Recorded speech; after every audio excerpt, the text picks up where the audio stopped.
This podcast is a member of the Voices of Wrestling Podcasting Network. Visit voicesofwrestling.com to hear the rest of our great podcasts, as well as show reviews, columns, opinions, and updates across the world of wrestling.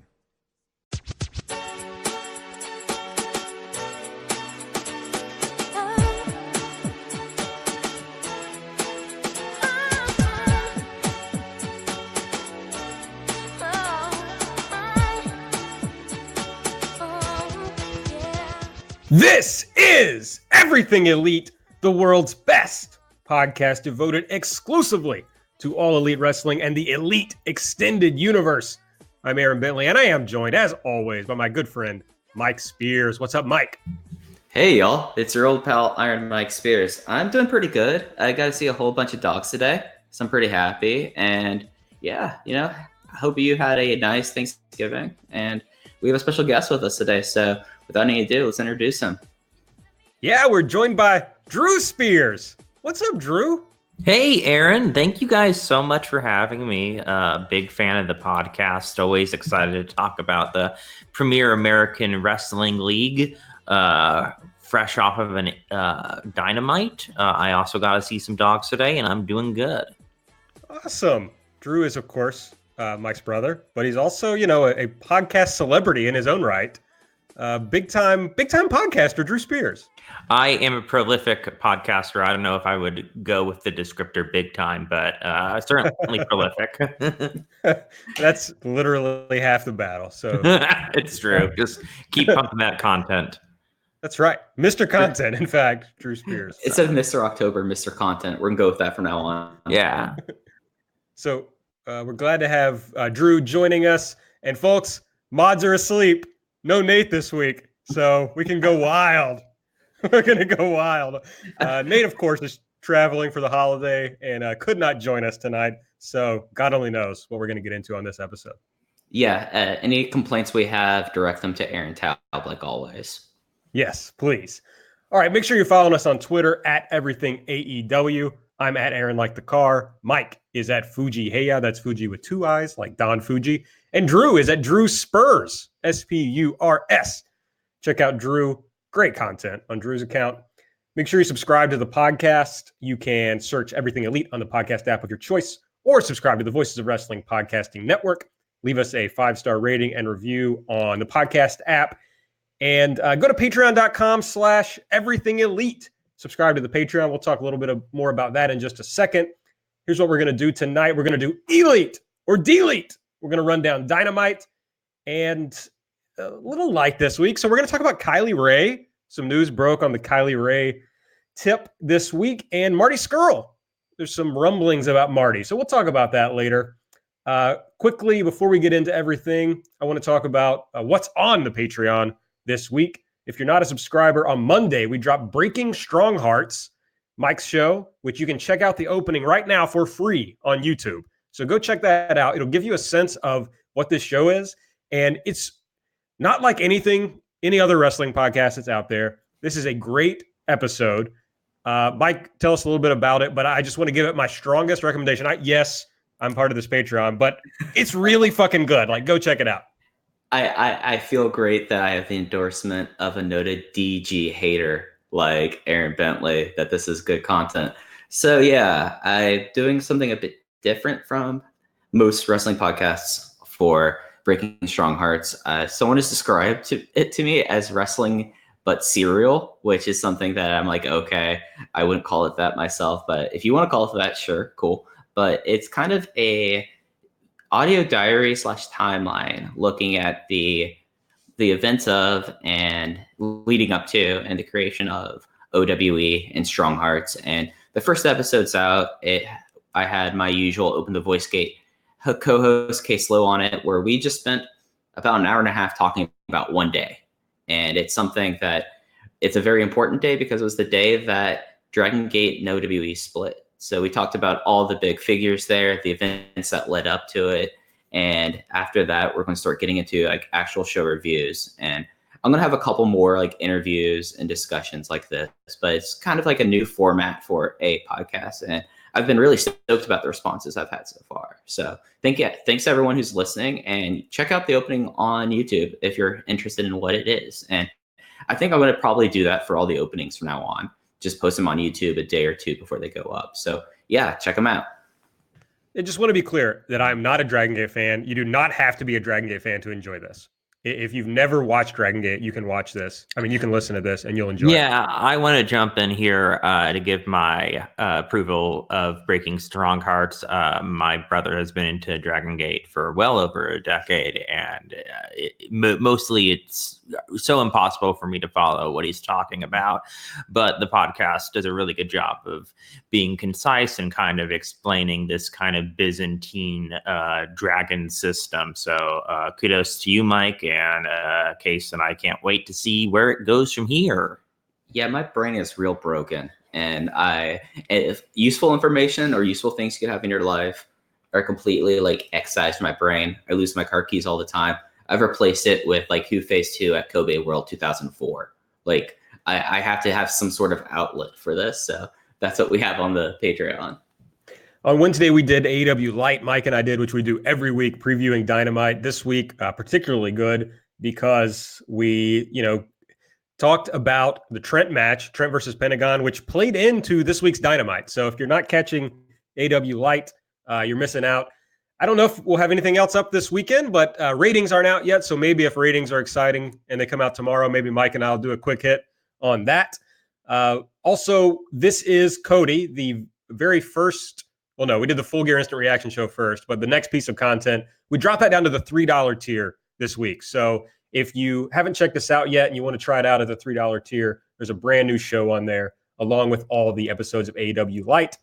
Next week, Monday, Wrestling Small Business Tyrants with me and Brian Quimby from Street Fight.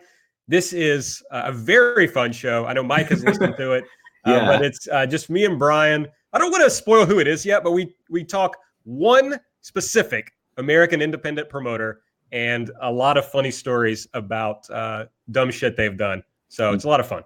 Yeah, I had the pleasure of editing it, and it's going to be a trip, guys. So just think about who it could be, and you might be right. Yeah, we obviously don't want to spoil it, but I'll just say that this podcast it could be a main event podcast anywhere in the world. So I'm very excited for it.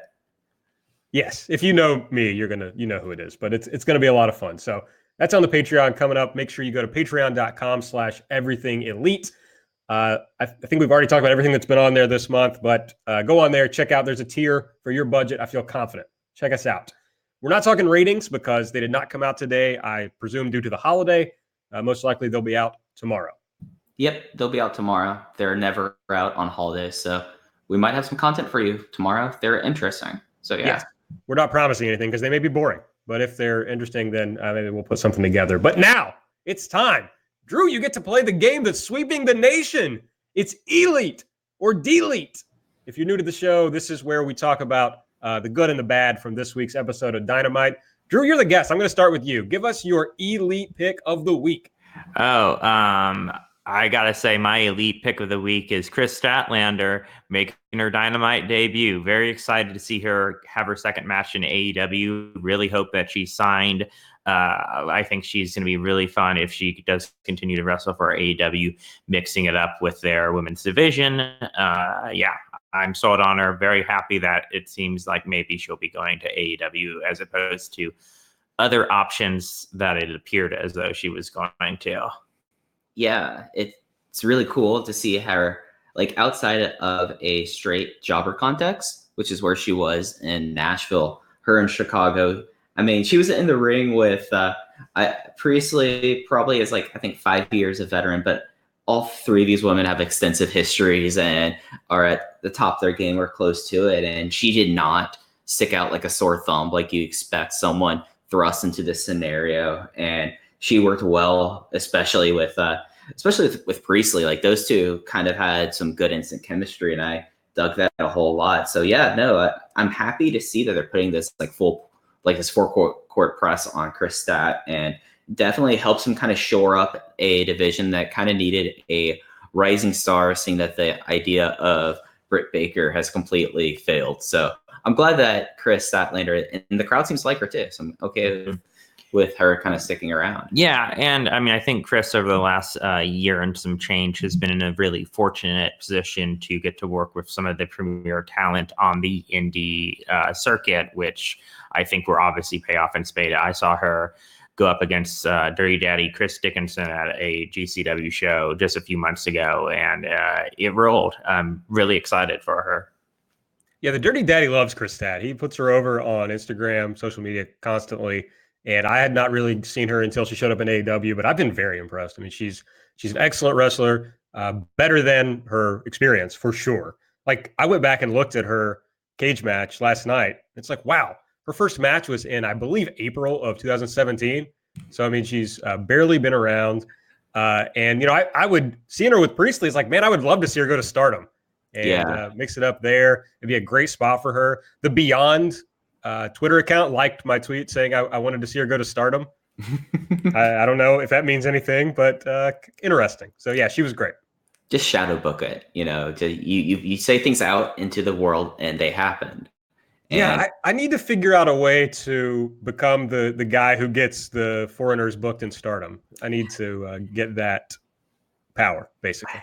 I mean, you'd be surprised who has like the ear of people in Japan. So, I mean, just keep it up, man. Before you know it, we could definitely get her out there. I mean, it's something. Like, I was someone that when I looked at her cage match originally, I thought that she was an out and out WWE plant because her training school is run by 2 WWE guys, and she was pretty much came out of nowhere. But each time I see her, I'm more and more impressed. And yeah, let's get the alien to Stardom. I think that'd be really kind of fun. And I think she would be a good fit in there.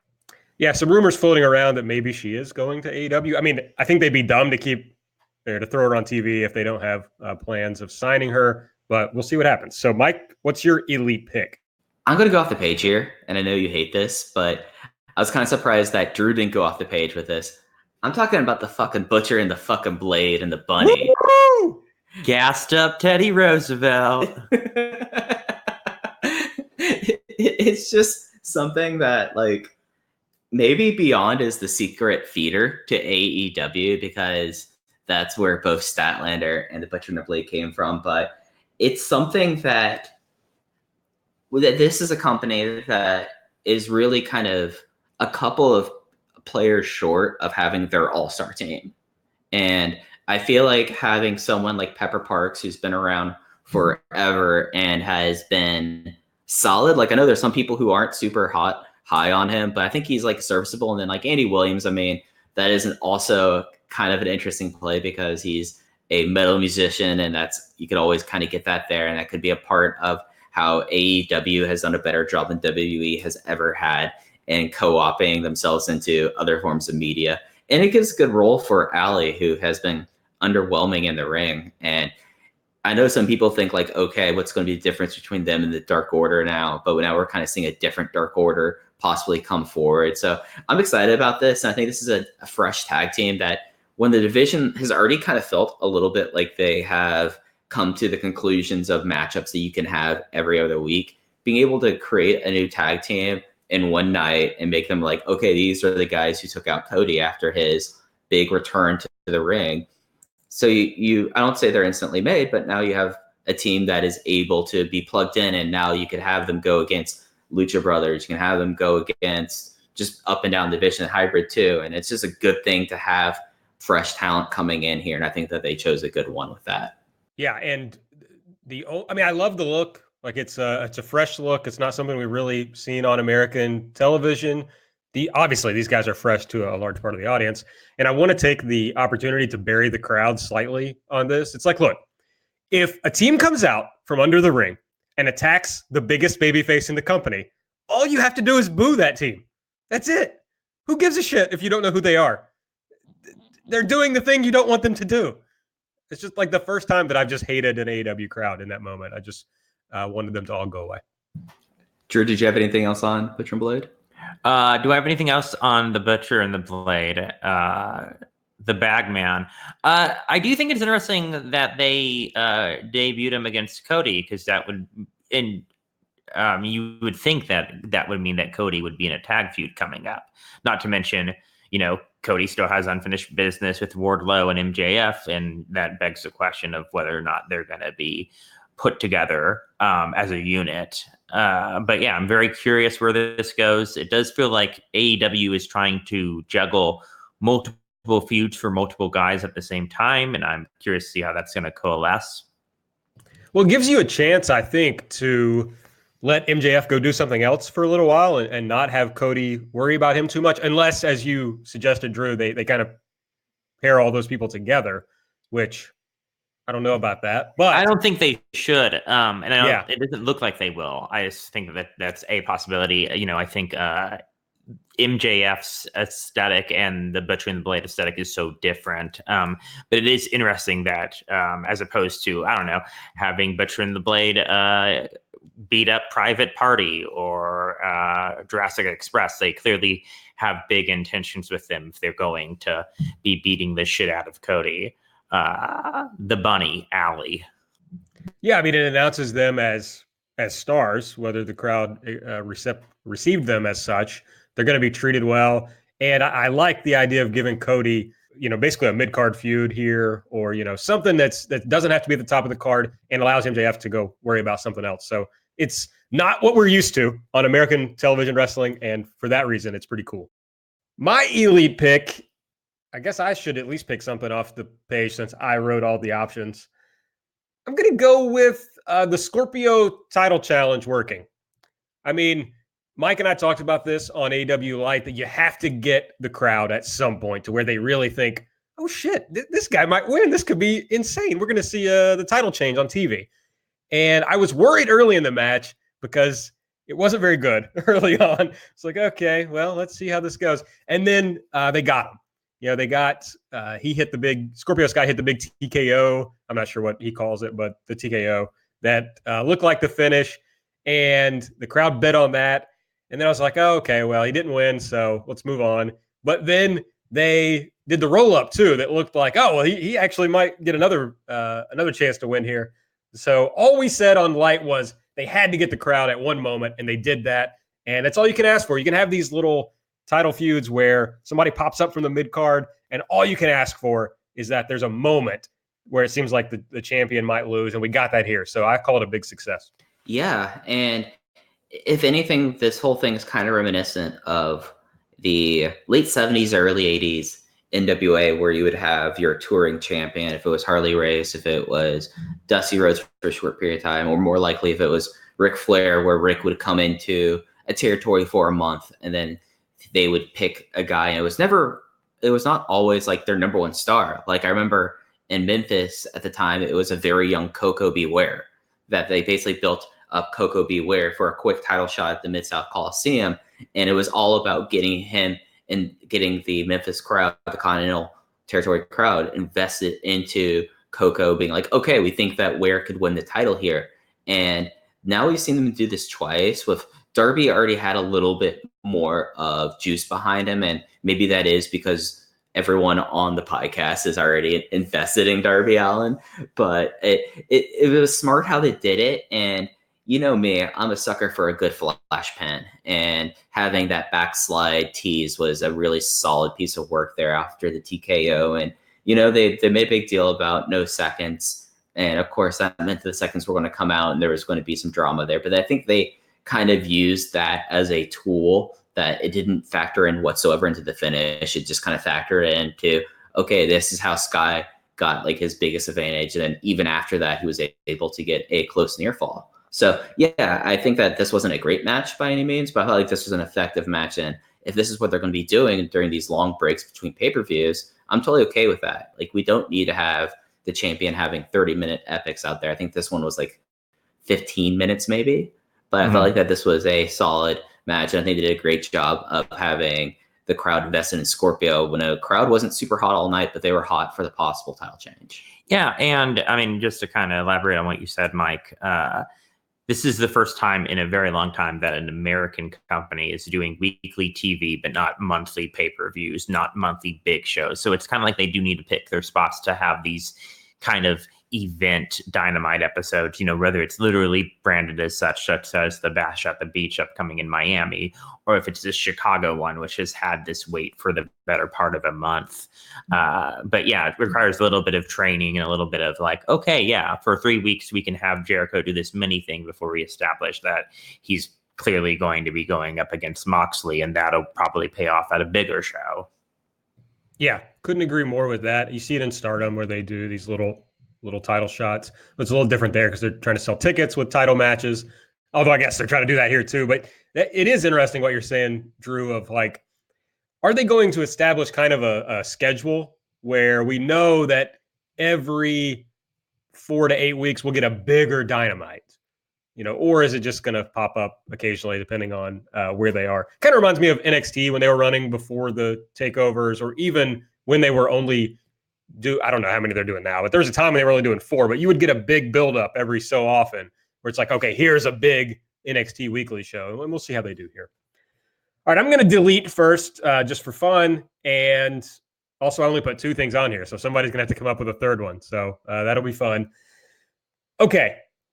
The booking for Pac and Adam Page, I feel like they're in similar spots in the company in that they're both kind of at the top of the mid card. They're in that spot where you would think they would beat just about anybody below them, but you don't necessarily buy at this point that they could beat, obviously Page couldn't beat Chris Jericho, but they couldn't beat the people at the very top.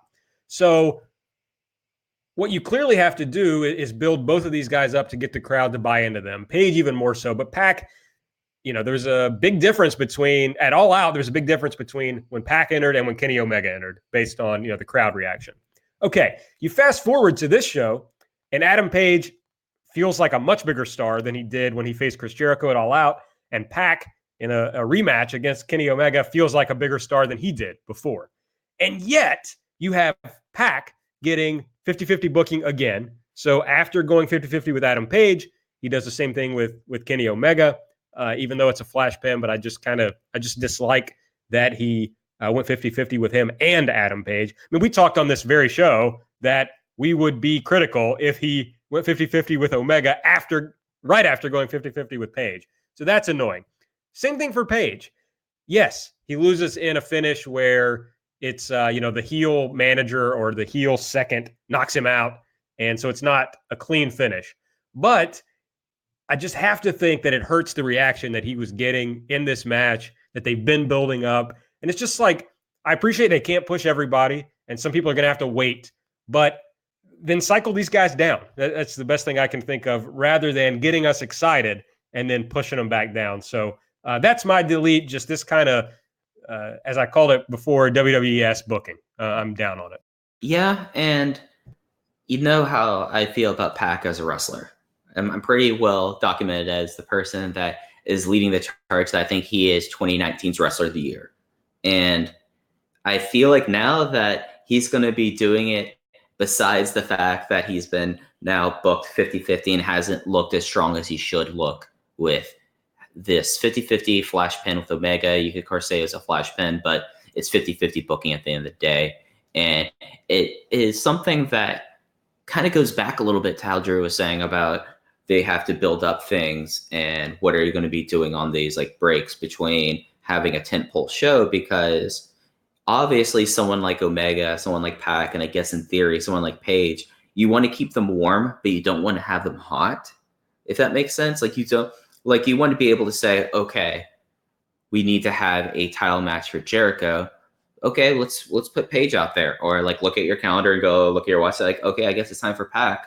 But by doing 50-50 booking, and especially with how they said, oh, they made a big deal about how Pac was the #1 ranked wrestler last week. And they made a big deal of it because now they have it on the Chiron, which is something I was really hoping for, that if these are going to become a big thing, they've done a better job of better incorporating it both in the presentation and in commentary. But if you're going to have 50-50 booking for 2 of these guys, what's it going to matter when they get the 3-week like title picture feud with whoever is the champion at the time? Yeah, I think this is all circling around something that I was thinking about before this recording, which was, I liked this week's Dynamite, but something rhythmically feels weird or different. And I'm trying to be like, is that me? Is that the growing pains of AEW Dynamite? When you take into account that like they have these big gaps between shows, and then like they are doing this kind of parody booking. Granted, you can say that both Pac and Page had to eat a pinfall to justify, Moxley being a very clear-cut number one contender, creating some space between them but I don't think that's what it is. It is this kind of back and forth booking that I would even say, like, I like Trent a ton. And I'm glad he's getting pushed. I'm glad Best Friends are getting some shine. But I'm very confused by what they're doing with Lucha Bros. They spent the first half of AEW's kind of preseason in this huge feud with the Young Bucks and about, who's the best tag team in the world and why all that matters. And that was a real thing that really mattered a ton at the beginning of AEW. And then ever since they beat, the Young Bucks in that ladder match, they lose in the tag tournament, and then you have them eating pinfalls. So that's strange as well. So I think when you have that, and also 3 hours of wrestling a week is plenty, and it's good that there's that few hours to AEW. It doesn't feel like that glut of WWE when you're sitting through the fourth hour.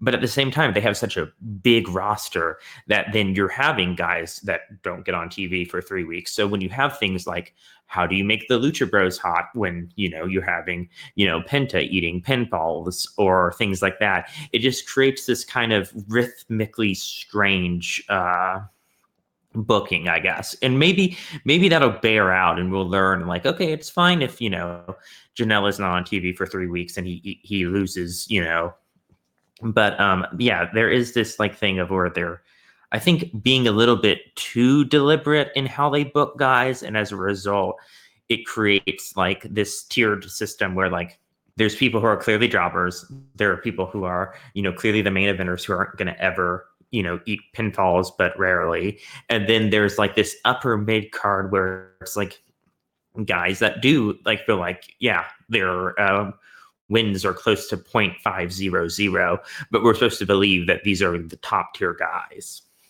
Yeah, you have someone like Darby that I feel like is a good example of this. Like he was off TV after the Jericho title challenge, and then he disappeared. Well, he was in the crowd at Full Gear, but then he came back, won a match, answered a challenge, lost against Moxley, and then I guess he's off TV until they're ready to do something else with Darby again. So there is like this, is it too deliberate or being too cute by half? That I think this kind of plays into it. All right, Drew, what do you want to delete, buddy? Okay, what I want to... You know what? Fuck it. I'll just jump in on the obvious thing. JR, I have been listening to this podcast and like I was expecting to come on here and be like the Everything Elite company line on JR is a little rough. I mean, I just don't think some of his malapropisms or, misspeakings is worthy of, getting pissed off like a lot. I mean, I think he has a certain role. I think that nostalgia to the Attitude Era and then like the gifable aspect of having JR, shouting by God as someone does something cool is really neat. But it's the whole thing in the women's tag thing is such an unforced error that I'm more mad at him. I mean, because it's just like this long protracted conversation about JR and whether or not he should be announcing on TV is continuing to happen where like, quite frankly, I'm exhausted by the discourse. I don't want to hear about it anymore, but it's just like, this is like the most egregious, like eye-rolly thing he said. So of course we have to talk about it. Yeah. It's one of those things that I was pretty much prepared to just kind of put it aside, but using a phrase that I think that our parents don't have issues with whatsoever, and our parents are almost 70. It's like, no, like you don't use that phrase. Like, and it's just something that you can't put on TV today. And especially, and I hate to even bring up this name, but especially when you reflect backwards to like the last 2 weeks for the NWA of Cornette. Like this is a time period. And then also like how people were reacting to Mauro Ranallo. Like there's like an overall conversation going on right now about the role of commentators. And it's such an unforced error. It's something that very obviously it's not like this is the first time that Jim Ross has ever called wrestling matches with Asian or Japanese wrestlers. Like, I mean, dating back to UWF, dating back to like whenever Great Muta came into his territories, but even before WCW, he's dealt with Asian and Japanese wrestlers. And it just is one of those things that you had someone who I would even note that Excalibur last night was more like cutting jokes and being more smarky about stuff. And I feel like some of that might be because it's a reflection of, oh, they're not going to get on JR about stuff. I'm going to cut a joke about the 50-year-old viewership of the competition, which they've done nothing about so far. So I feel like that with JR like making such an unforced error, then you have to look at the overall conversation that's happening about commentary. And it's sad that now we are in week 9. I want to say week 9, or I think this is the 10th week. Okay, 10th week. So we're in the 10th week, and we're still talking about JR's commentary in this season going back to the preseason. So yeah. I want to break the mold here. I want to change the culture a la CM Punk on WWE Backstage. I want to do a double delete while we're on the subject of AEW announcers. I'm going to double delete that all elite fleet bullshit at the beginning of the show, having that completely not TV ready dude call a match. I don't think he said more than 2 or 3 words, but in retrospect, I'd rather delete that than the JR thing, even though the JR thing is more egregious. But I can't believe that was something. It's just like they're putting wrestlers on the mic on Dark, clearly getting them over and also giving them experience. Why not do that for one match on Dynamite? Why not have, I know it was Lucha Bros versus Best Friends. So you could put on, Christopher Daniels or someone like that, or even if you wanted to do a bit, you throw on Orange Cassidy and you have it be a comedy bit, but it was just like really Bush League shit. So double delete, changing the culture. Once you ask all the questions, I change the culture, CM Punk style. Okay. yeah, that was really lame. It just, and I know why they do it. Okay, but is that guy worse than Alex Marvez? That's the real question. Well, I have a question. What's All Elite Fleet? They didn't explain it. And why is there an announcer for it? I get a newsletter from AEW called All Elite Fleet. Is he the editor of the news letter? I don't know. They haven't answered these questions. And I mean, Marvez is weak, but it was just so strange, and it begged so many questions.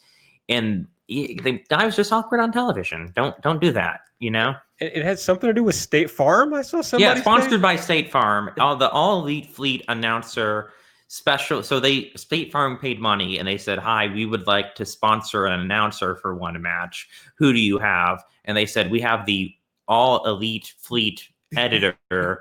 Maybe he's an editor. He's just affiliated with All Elite Fleet. And State Farm said, "Excellent." And then they paid them an undisclosed amount of money.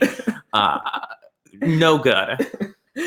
Well, I know the whole deal with State Farm because State Farm does it in other things such as esports, where like you win like a State Farm like great fan experience. So I guess I thought this was like a fan guy who was a member of the All Elite Fleet.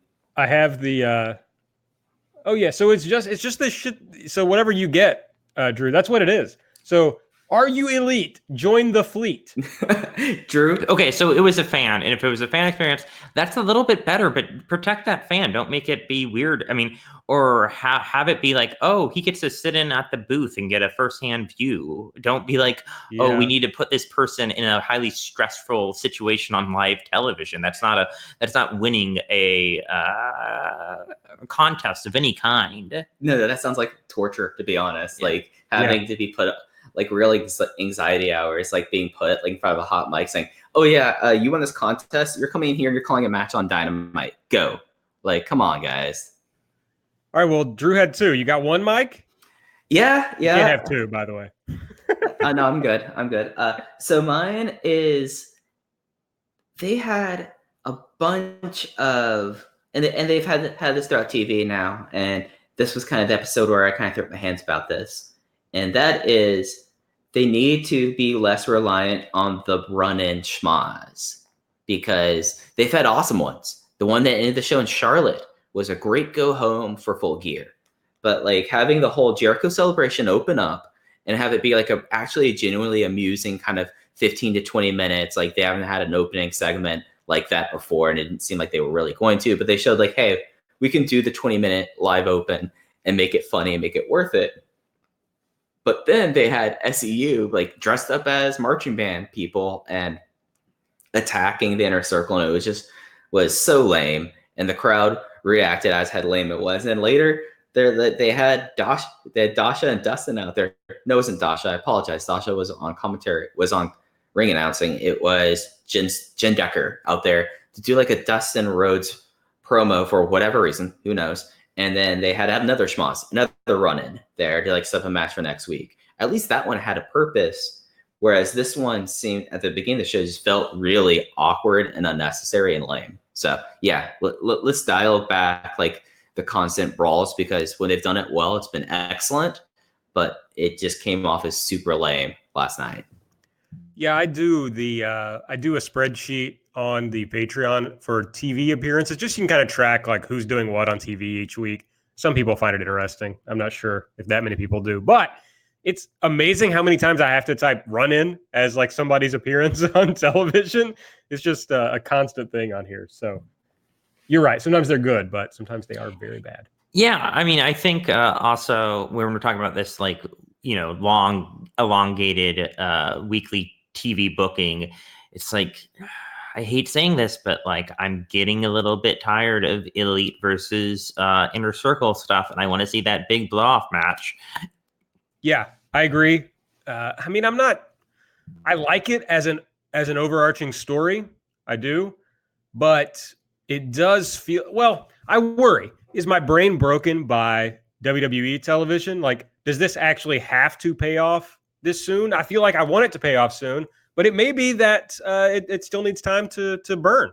Yeah, I don't think it needs to pay off soon. And if I said that, then I think now I can hone in on what I really think is that I want to see it develop in ways other than schmozzes. I want to see maybe more one-on-one matches between them, or, just anything that just isn't just like, oh, they have a big breakup brawl. Yeah, well, we'll talk about this later. We're going to get next week Dustin and the Young Bucks versus Proud and Powerful and Sammy Guevara. So at least a matchup between these folks. So we'll see where it goes. Let's run down the entire results from this week. As Mike said, they started out with band playing on the ramp, and then Soul Train Jones, aka or FKA Virgil, in the ring. Couldn't believe they handed Virgil a live microphone, but by God, they did. Amazing. Yeah, not only did they have the All Elite Fleet guy being unprofessional and untrained on the microphone, they had Soul Train Jones out there. It was something. Amazing stuff. So he introduces Chris Jericho, who's played in by the band No Judas, but fear not, we did get a 2 Judas night. This is a great segment, I think. A few things that happen. He announces that everybody's getting 50 cents off Jericho t-shirts. Very funny. Announces a real little bit of the bubbly champagne that you can order and apparently sold out. He brings out the Inner Circle. They have gifts for him. So Sammy Guevara is first. It's, a cardboard standee of Sammy and Jericho hugging and smiling. Very good. Proud and Powerful have a Boricua gift basket, including, I don't want to, I feel like it's racist if I say the things that were included. They were kind of playing into some stereotypes here. They titled this thing as it lets Jericho be an honorary Nuyorican. So it had a lot of things like this, and it was also pretty, like, these two guys, they might be my favorite act in AEW, from one of how they're able to go from super serious to somewhat comedic, but doing it in a way that's still true to themselves and their character. Like, you've heard me talk about this about Pac. These are two guys who get themselves and get who they are as characters, and they can do something that's somewhat comedic, and it doesn't lose their sense of self. And I don't know, like, I thought it was tremendous, just like this whole entire segment. Like, you also had Excalibur, because the big thing about the Proud and Powerful is that they're from the Bronx, was making references to Desus and Mero the entire time. And that's why I feel like in 2020, I'm going to announce this for everything Elite. You all can join in on it. We are going to get Santana and Ortiz on Desus and Mero. This has to happen. That is the content that we all deserve. Yeah, and I want to be clear. I didn't have a problem with this part of the segment. It's just like a white dude recounting what happened. I think it's just gonna come off badly. So just like watch the segment. It's funny. But it does end with a Puerto Rican flag bandana that they put on Jericho's head, which was very funny. Jericho wants to know where Jake Hager is. He comes out with a goat and says that the goat's name is Chris Jericho. A lot of hand-wringing about the goat, but I thought it was fine. The goat didn't want to be out there, and then they just took the goat to the back, and it was over. Yeah, I mean, goats are my favorite animals, and I got a little bit like, don't use the live animal in a thing, but it seemed like it was relatively okay. I don't necessarily want it to become a trend on AEW, but you got that pun in there. It was funny watching a very big Jake Hager not be able to lead a very tiny goat. That was a good visual. Yes, strong agree. Then they pull up one of the packages in the ring, which is wrapped in paper that is Chris Jericho and the AEW title. And underneath is Chris's dad, Ted Irvin, who played for the New York Rangers. And he's in a Rangers jersey. And they do a bunch of shit here about, the Rangers to piss off all the Blackhawks fans, which the most interesting thing to me about this part was that it proved that this was a local crowd. All Out is a fly-in crowd, but this was a Chicago crowd. Yeah, and Ted Irvine ruled on the microphone. Like, he was great at riling them up, and like it was like real charming because like they've kind of like alluded to Jericho and his dad more here than pretty much any other time in his career. Yeah, I have a question. Was this Ted Irvine's first wrestling appearance? I think it might have, which is remarkable given Jericho's career. I might be wrong about that, but I don't remember any time in WWE or WCW Ted coming out for an angle. So that's a really smart move. It was a nice mix of just like a older dad hanging out and being sweet, and then him calling the Blackhawks wimps. And then the Chicago fans doing exactly what you want them to do, which is just be super incensed that someone dared to speak negatively about their hometown team. It was lovely. It was. And he actually had Rangers jerseys for all the Inner Circle members. The best part of this was Soul Train Jones walking toward him as if there was going to be one for him. And then there wasn't. Like, they had to know this would happen with him. Like, oh, yeah. Like, he's a known quantity, and he played up to it, and everyone had a jersey, and it just was a great segment. Like, up to this part, the segment ruled. What you're about to get into is when the segment completely went off a cliff. Like, they ended it at this, and then, like, went to commercial. I've been like, all right, that's, like, a perfect comedic opening. Like, this is your lifestyle segment. But then things kind of just fell off a cliff. Yeah, instead they wanted to get a little more heat here. They bring in Justin Roberts to read a thank you note from the AEW executive team and TNT brass, as Jericho called them, repeatedly. And Justin Roberts reads the letter, but Jericho does not like his tone. And at this point, the Inner Circle attacks Justin Roberts, beats him down. He's also already told the crowd that he's from Chicago, or Chicago area. So a little more heat there. But some of the band members were SCU. They come in and save the day, and that's how this segment ends. All right, then we have the Best Friends come out for the next match, but they're attacked by the Lucha Brothers before they can get to the ring. And yeah, I guess the highlight here was Orange Cassidy jumping off the top rope in a turkey costume. Very funny. Ultimately, Best Friends defeat the Lucha Brothers. Trent gets the pin on Phoenix with the Crunchy driver. I think it's just called Crunchy, but it's an Omori driver. But this is interesting, particularly because Trent pinned Pentagon on Dark this week. So he's now pinned both members of the Lucha Brothers. In theory, because Phoenix was the most recent AAA Mega Campeon, that he should be up there in the AAA rankings. Maybe we can get, after this is all done, Trent versus Omega on Dark for the AAA title. I mean, that's a great idea. But like, I think like this has been played up pretty well. The match was kind of messy and goofy, but it was fun. But again, you have back-to-back attacks here. They are going really hard on that, and that's something that at least this episode kind of irked me. Next up was the women's tag match. Bea Priestley and Emi Sakura defeated Hikaru Shida and Chris Statlander when Sakura rolled up Statlander. So interesting match, a good match, I thought, and more ammunition for me talking about how good this division actually is. I laughed at all the haters, which was very fun. The weird part about this is, one, Shida comes in as the number one ranked woman. You expect her to get a pinfall here to, keep propelling her toward a match with Riho. This is kind of what Drew was talking about earlier of how do you build up your events now that you don't have a pay-per-view now until, February, most likely. And I thought the other option was for Statlander to get a pinfall here, to start building her up.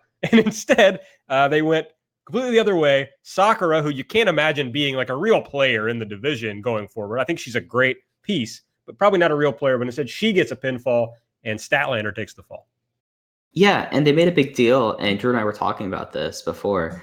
They made a big deal about Shida being like the number one contender. Like they've kind of now said like, oh, your number one ranking means you're the number one contender, like on commentary. Like then it wasn't like Excalibur who made a point of that, Drew? I don't know if he literally called her the number one contender, but they definitely talked about her recent victories and rankings.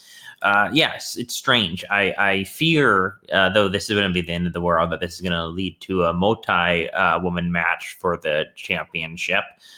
Which I think will probably be splitting the difference of like getting someone over as a result. Yeah, I would like to see maybe some more factional stuff in the women's division. I mean, maybe some more alliances. You have Bea Priestley, and we haven't seen her in a month or so, but Jamie Hayter together. But I wouldn't mind seeing a little bit more of that alliances. So like we know just where shit, I don't know. There's just something a little bit more I want to see out of this to justify where the division is going. Though the roster itself, I'm on your side, Aaron. It's a very good women's roster. Well, we're not getting any stories. I mean, Kenny Omega gave an interview recently where he's like, well, we're going to introduce tag titles, so that'll give us more of a chance to do stories. It's like, just do fucking stories now, bud. Like, you got all these women, but we don't know anything about any of their motivations. We finally, right before the Riho Sakura match, got one pre-tape about the fact that Emmy had trained her and this was this real student-teacher battle.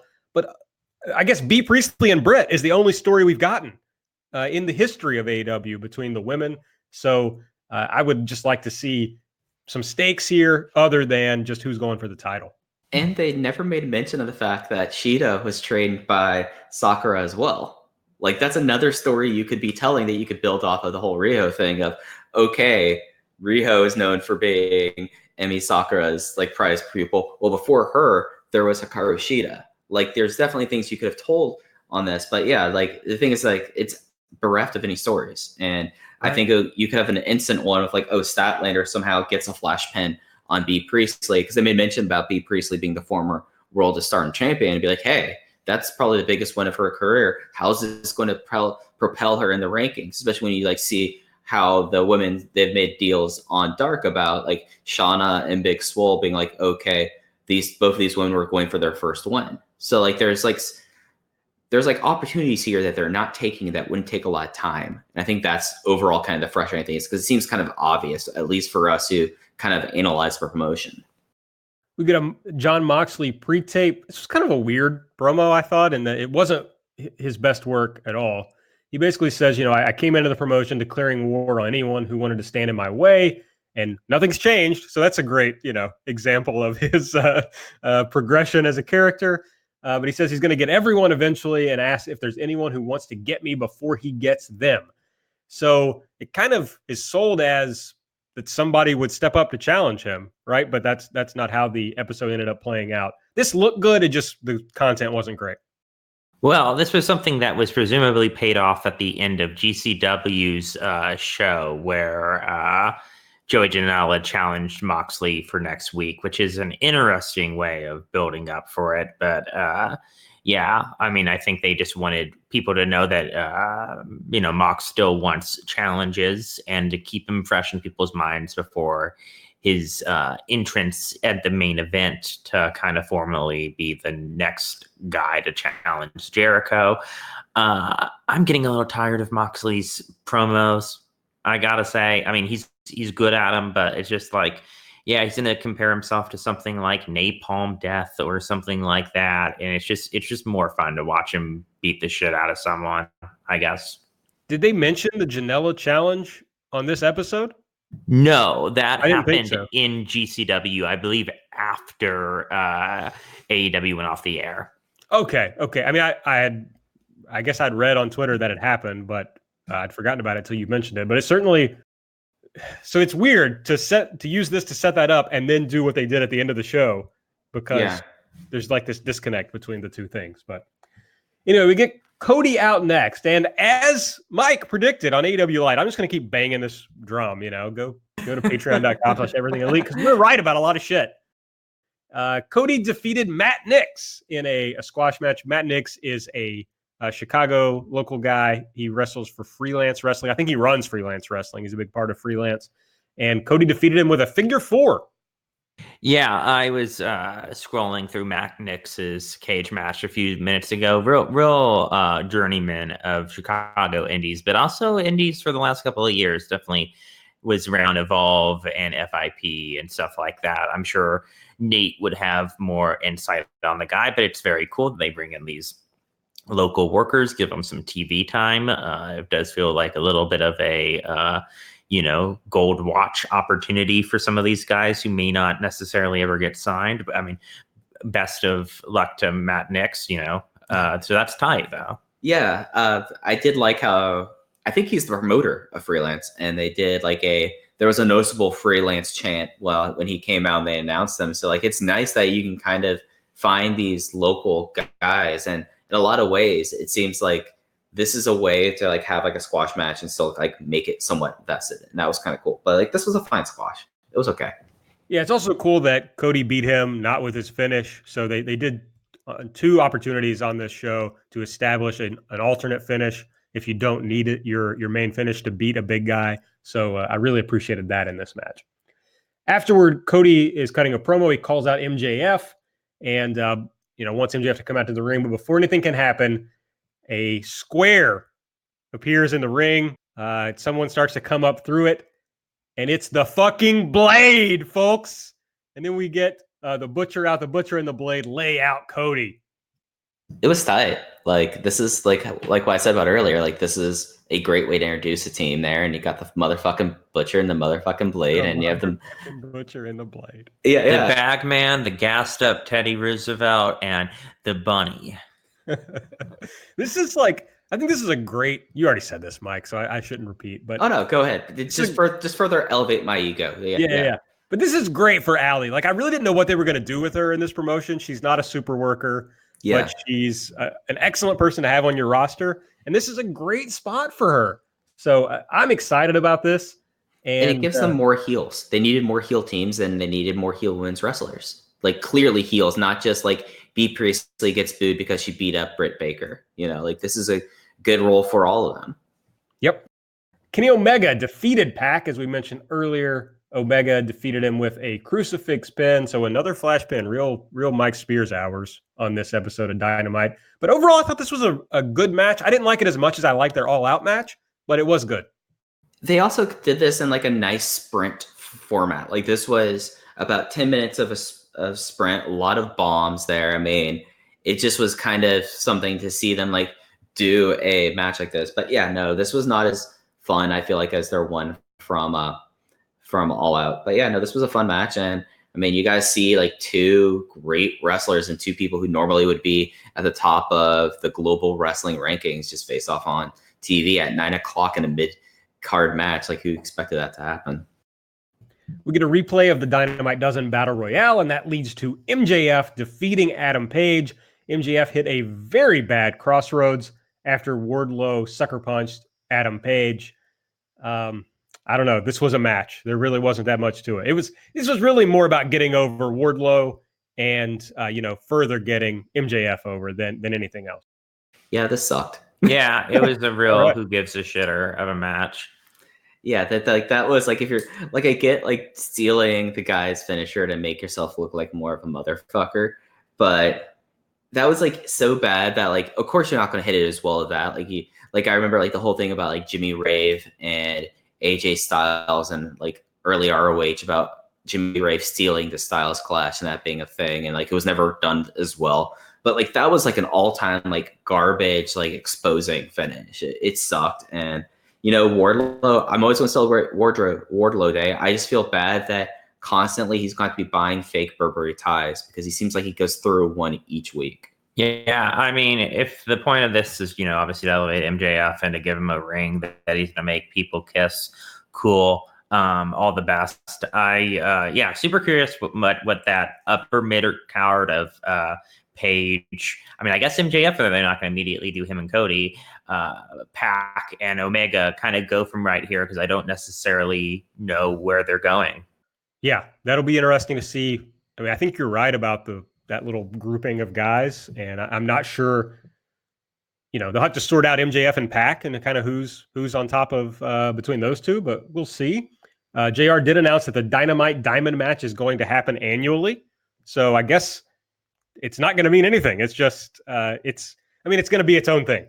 It's not going to necessarily make you a number one contender or any sort of contender, but somebody's going to win this every year. So it's good to have that sort of little thing. It doesn't have to mean more than that.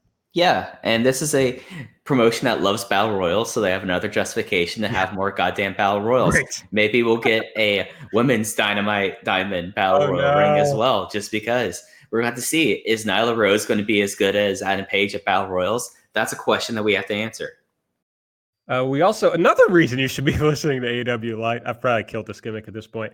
Excalibur announced during the match that Adam Page said on BTE that he was voluntarily leaving the Elite, which I didn't know. So I guess I need to listen to the BTE quick hits, and so do you. So those are on AEW Light at the end of each episode. All right, DDP comes out to present the ring. This was basically just, I don't know. I don't really know the point of this because Wardlow didn't beat the shit out of him to get heat. Yeah, it was a pull-apart brawl with DDP where he went 50-50. I mean, I think I heard some people say derisive things about Billy Gunn getting some shine on MJF last week. I'm fine with MJF looking like a wimp. Ultimately, he's not the kind of heel that, just uses his strength and power to beat the shit out of people. But just have Wardlow lay DDP out. It doesn't need to be a pearl apart. It makes, maybe do they pay this off in a match? I guess. Also, DDP was wearing a 9 Lives Apparel DDP yoga shirt. 9 Lives Apparel, of course, the fine purveyors of Benghazi shirts and troop stuff. So DDP not content with stalking Undertaker's wife, also stalking Undertaker's gimmick. That was good. I mean, if DDP is going to come out and you're not going to do anything cool with him, he should at least hit the diamond cutter on somebody. I mean, I guess he is 63. Maybe he doesn't want to take the bump. I don't know. But anyway, Dustin Rhodes is out for an interview with Jen Decker. As Mike talked about earlier, he says, Jake Hager, you broke my arm. Now I'm out for your blood. And this leads to Guevara coming in, Proud and Powerful coming in. The Bucks intervene. They super kick everybody along with Dustin. And then they hit a triple Shattered Dreams. And that sets up a match for next week on Dynamite. We got another Dark Order video, same kind of vibe, just like a Scientology type, cult type thing. Little advancement here in that they explicitly said that Grayson was Evil Uno's first pupil. So that's interesting. It's also interesting that having Uno out there cutting this promo unmasked when he was someone that for the longest time was very particular about keeping himself kayfabed up. Like him doing that unmasked is I thought it was kind of interesting, but yeah. Did he show his face? Like the lower half. Bottom half, okay. Yeah, but it just was a cool, I love this kind of turn for the Dark Order. I thought this was another kind of well done video that they've done with this. And I feel like that doing this at the same time as you're doing the motherfucking Butcher and the Blade is interesting because now you already have the differentiation between the Dark Order now and of course the motherfucking Butcher and the Blade. Then we get Chris Jericho defeating Scorpio Sky with the Walls of Jericho, as we talked about earlier. And then he put it on again after the match, and that's when Moxley started coming down the stairs. As the show ended, they very clearly, it was obvious, but even on commentary, they very clearly suggested this would have to lead to a Jericho-Moxley match. All right, question from Twitter user @Dakota Ibushi, a big-time fan of the show, so I thought we would just throw this in here. Random question after the Sky match. Who else do you want to see Jericho defend the title against on TV? Right now, there are storylines in place for Dustin Rhodes and Luchasaurus to go through Hager and have a great television main event. Yeah, I feel like that we probably still have another 6 or 7 weeks before we start the genuine build for Untitled January, February, March pay-per-view. So yeah, Luchasaurus is a natural one, I feel like, just because like this. I don't think we're ever going to see Hager in the week in the ring at this point because there's been no inclination to do so. I don't think he's in a camp for another MMA fight with Bellator. But yeah, Luchasaurus is a good pull. I mean, they could really be building up Trent for a sudden title match. I mean, they've made a big deal about how Scorpio Sky was undefeated in 6 matches, even though almost all those matches were tag matches leading up to his title match. So I feel like that, yeah, Luchasaurus is an obvious one, but I think Trent is someone you can't discount as well. Yeah, I would personally hold off on Luchasaurus. I think the kind of guy they want to put Jericho TV title defenses with are people that, you have long-term plans for, but could stand to eat a pinfall and, not necessarily look super strong. Darby's pretty Teflon with stuff like that. Scorpio Sky will do fine. I feel like that you lose some of that Luchasaurus mystique if he just loses. I'm presuming he loses at TV main. I think, you want a guy maybe a little bit less protected than that. You could probably build Janela there in 2 weeks. You could probably build I wouldn't necessarily want to see this match, but Jimmy Havoc, you could build, pretty much any smaller face that you don't mind looking at, not necessarily like a jobber, but, getting a clear loss, either of the other 2 Jurassic Express boys, you can have him toss around Marco Stunt for 10 minutes, or, you could probably do a comedy match with Orange Cassidy. That would actually be really interesting. Yeah, I think it would be fun. It's like the guys that you want to see Jericho get frustrated and pissed off with, because that's kind of like the best Jericho stuff, but then clearly, after a little bit of struggle, make that clear decisive victory, because it's going to mean so much more when someone finally knocks Jericho on his ass. All right, AEW Dark, what they recorded for this week. Excalibur and Nyla Rose were on commentary. We got Brandon Cutler versus Jimmy Havoc, Sean Spears versus Sonny Kiss, and Proud and Powerful versus Marco Stunt and Jungle Boy. This we will talk about on AEW Light on Wednesday, but this looks like the weakest episode in some time. Yeah, that's I'm okay with like Kiss and Spears. Like that's still not a strong match. Like that should be like the opener. Like Cutler and Havoc, that's some real basement level people in this promotion. Proud and Powerful versus Marco and Jungle, that could be fun. All right, next week in Champaign, Illinois, Trent is going to take on Phoenix, and the Young Bucks and Dustin are going to take on Sammy Guevara and Proud and Powerful. And I guess Joey Janela is going to take on Jon Moxley. I don't know if that's official. Okay, we don't know if that's official. But again, we'll talk about that on AEW Light. We will preview this show with everything we know on Wednesday morning. Yeah, at least we're kind of getting to have more build week to week. Like I remember a couple of weeks ago, we were going like, I don't know what's going to happen on Dynamite this week, but now we have at least 2 top matches going into this. So, and we had a lot of the matches going to this week's Dynamite as well. So like, I'm pretty happy with how they actually are getting these matches out here, not just doing spur of the moment ones. We also had on AEW social media, we saw that Nyla Rose attacked Shanna at an autograph signing before Dynamite in Chicago. So, that might be something we could see on Dynamite next week. A little bit of build. We've gone a little bit longer than I anticipated, so I'm going to skip over some of the stuff we had here, but I will give you the 2 things that we promised. So Kylie Ray, if you don't recall, Kylie was an early focus in the women's division. Looked like she was going to be pretty important. She was at the big Vegas press conference that they did, or rally or whatever, that they did. But suddenly she disappeared. She deleted all her social media accounts. And then Tony Khan confirmed after a show that she had been granted her release. And we didn't hear from Kylie for quite some time. More recently, she started popping up on Chicago Indies, and then she's moved out a little bit. She did a bar wrestling shot. So she's starting to do her thing, which I'm happy. I'm glad for her. But nobody really knows what happened. There's a lot of dumb rumors that are out there, and nobody knows what the real story is. But Kylie had this to say. Well, I'm not going to read this whole thing, but she posted on Instagram a statement. I encourage everybody to go check it out. But essentially, she says, most importantly, that nobody made her leave. And that is a big rumor that's been going around, is that she was pushed out of AEW. So from her mouth, nobody made her leave.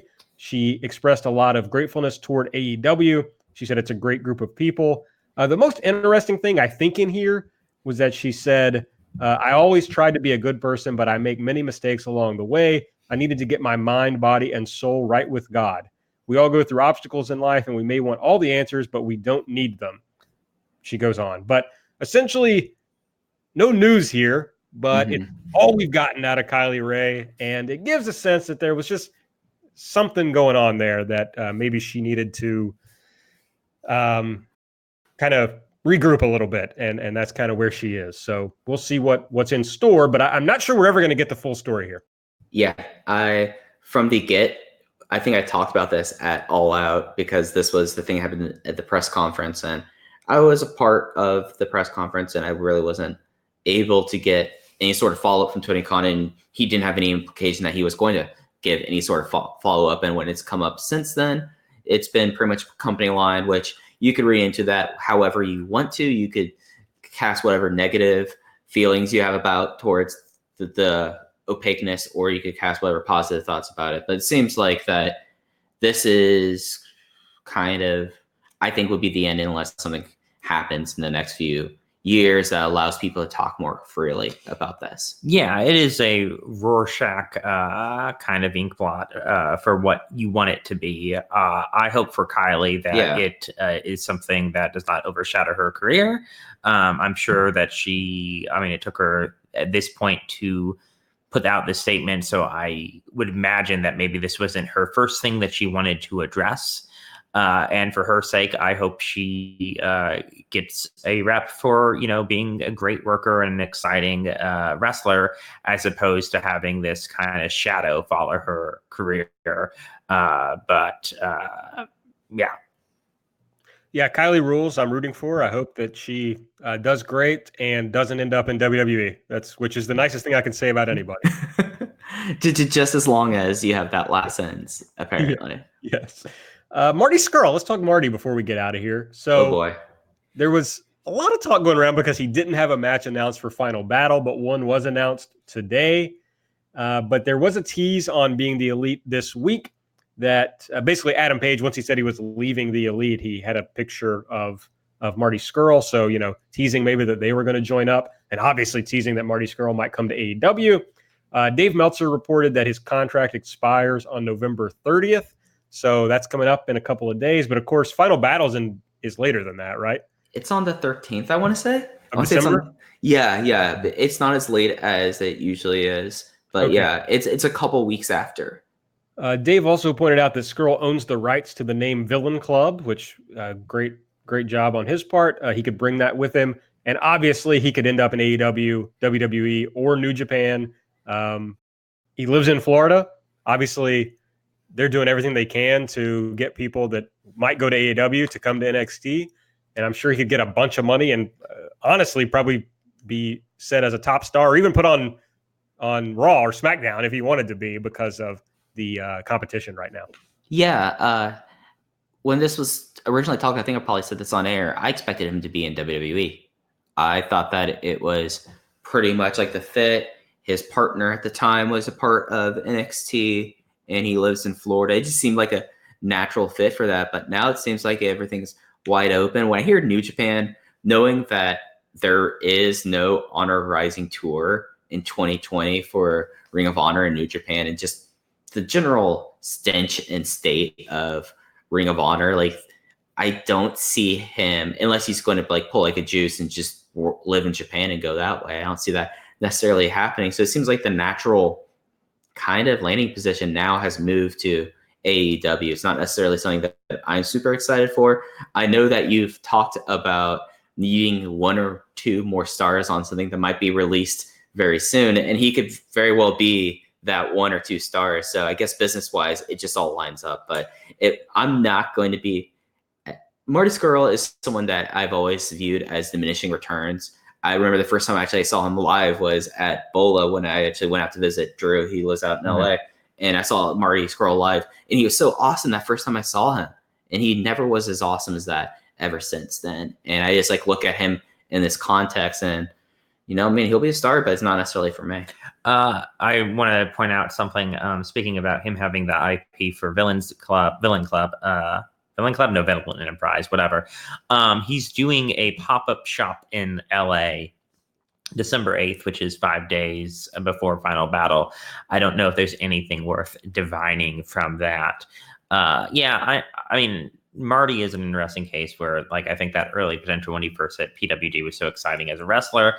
And I think he has been someone who maybe has been rewarded for his worst tendencies in ROH, which it's like, how much can you really blame a guy for wanting to do, heat spots and not, work super hard? It's like whenever you see a Pentagon match on the Indies and he spends 5 minutes doing zero Miata.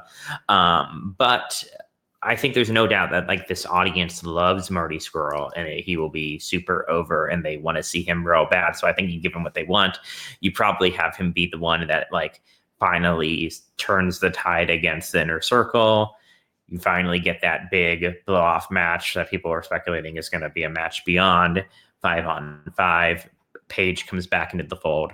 It's pretty simple stuff. So, I mean, maybe he goes to New Japan, but I think AEW is where he winds up.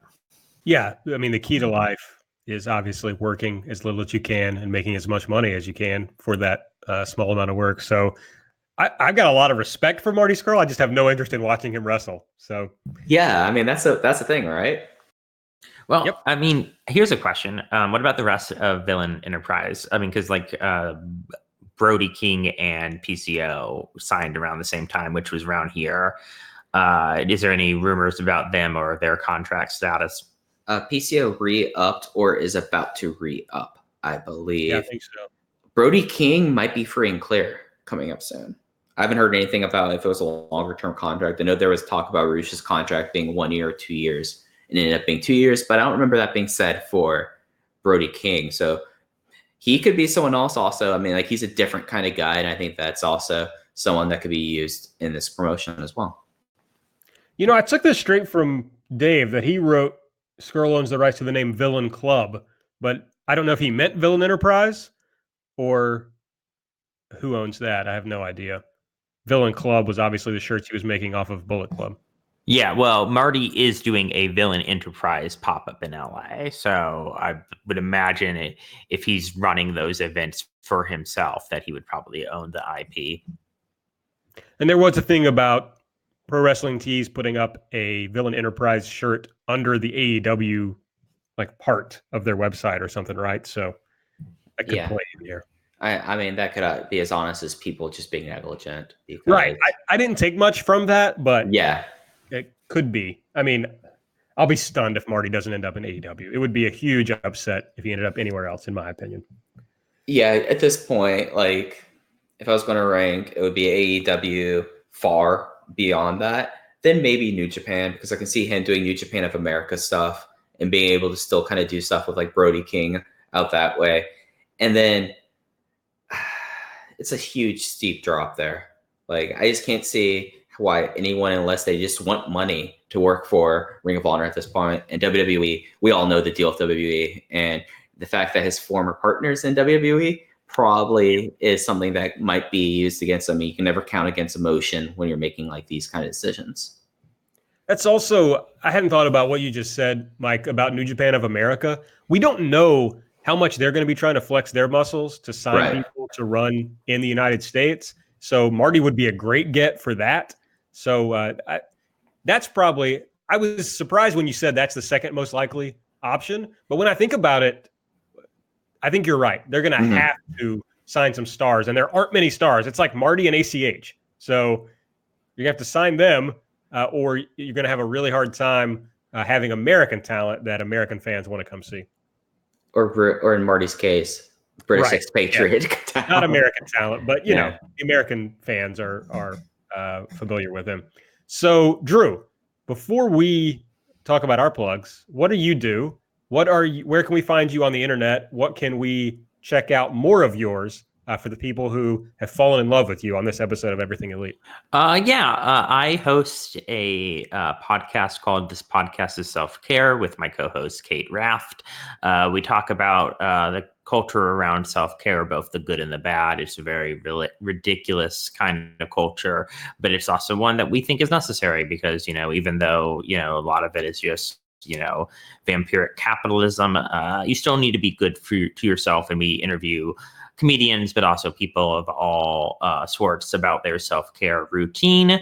You can find that at wherever you get podcasts. This podcast is self-care, and our Patreon, patreon.com/this podcast is self-care. For anything else, I'm a comedian in LA, and I'll be launching a few more projects in the upcoming year. So you better follow me at Drew Spurs, as you said earlier in the show. I will also be bullying my way on to a This Is the Angelico and Jack Evans episode of the Patreon. So I'm very excited. This is the hybrid too. I will be there to talk about it, whether you like it or not.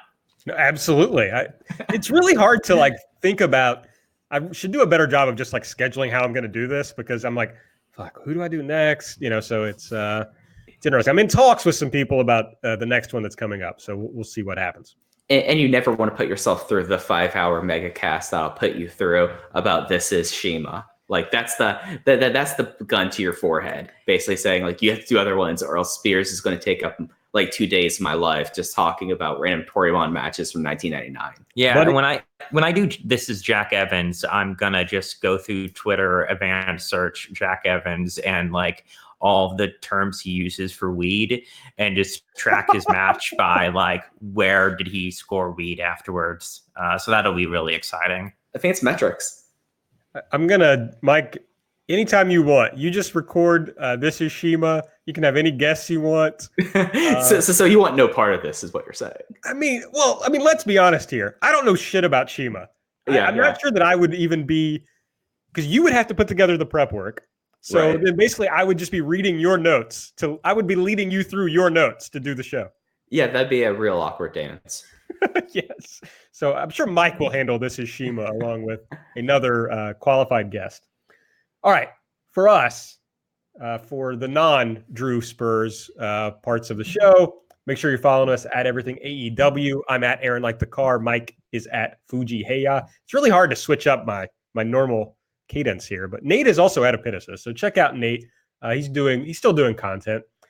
Subscribe to the podcast, rate and review. Really, really want you to go check out patreon.com/everything elite. A lot of good stuff up there. Some even better stuff coming next month. I do want to remind you that if you subscribe now, you will be charged now and then charged again on the first of the month. So you may want to wait till the first of the month, but there's also a month full of content on there that is worth your money. So I wouldn't be mad at you if you went ahead and subscribed now. It'd be super sweet of y'all to do that, but totally understand if you're going December 1. It'll be December 1 from now on, or it'll be not December 1. It'll be the first of the month from now on. So yeah, just come on. We got a lot of stuff going on there. I think I counted it, and it's going to be 9 hours this month.